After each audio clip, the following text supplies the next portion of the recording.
This is the first question you have in your worksheet. Okay, we want to generate a slope field given this differential equation. So again, what we know is that for each of these points, each of the black dots here, we are going to need to fill in or use that coordinate x, y, right? We're going to need to plug in the x here and the y here. And obviously what we're going to do is just add them together, and that's going to be the slope of the little tangent line that we put on that dot. Okay, so let's just kind of start going at it here. We might see some patterns. Okay, we might see some patterns, but let's take let's take 1, 0. Okay, 1, 0. That's going to be 1 plus 0, and so that's going to be 1, right? So there you go. You put a little, not a 1. No, you don't put a 1 there. You put a little line that has a slope of approximately 1. Okay.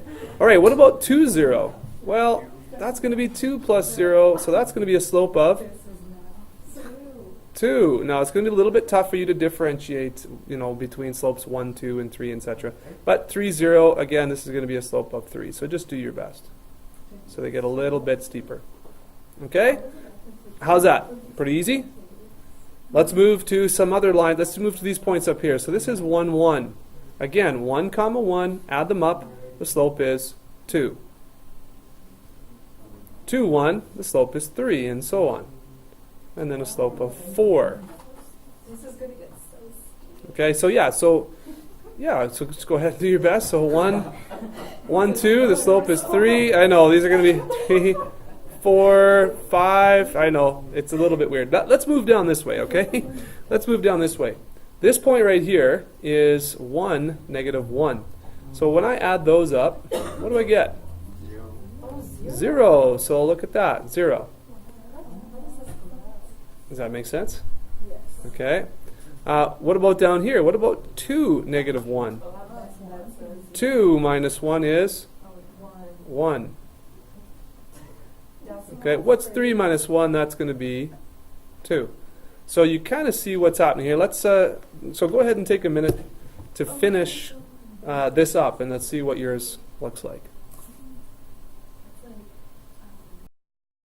So hopefully you had a chance to do that. If you got finished, this is what your slope field should look like. Okay, so here was our start on the left side over here, and once you've completed those out here, it should look something like this. So the graph, we don't know exactly what the initial conditions are, but the graph appears to maybe go something like this, right? Maybe it's, there's, oh goodness, tough to do this freehand, sorry, but it looks like it comes along here like this, and then it takes a curve up like that. So roughly, looks something like that. Now that could be shifted downward or upward or whatever, Okay. Okay. So obviously this could be, like I said, shifted downward. Could be, down here. Couldn't be down here, could it?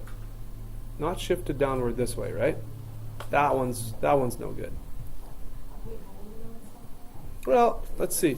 So if I drew it down there, you see how the tangent lines don't match up at all? You know what I mean? So this graph, the C value doesn't bring, I don't know how you're viewing that graph. The C value doesn't bring the graph straight down. It kind of would move it sort of this way. You see that?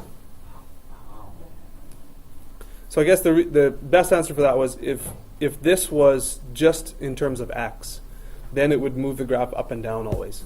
But this is not just in terms of x, it's y. Yeah. You know what I mean? So most of the time we have, like this above example, or the example that we looked at before, up here, right? Do you see how this only had x values there? So if that's the case, if it's explicit, right? Y is explicitly in terms of x, then this constant value will just move the graph straight up and down. But if there's a y value, in there as well in the derivative, which we just kind of saw, there's an x and y, then this is implicit differentiation that we did here, right? So yeah, so it's not going to move it just straight up and down. It'll move it different ways. Okay, so there's your slope field.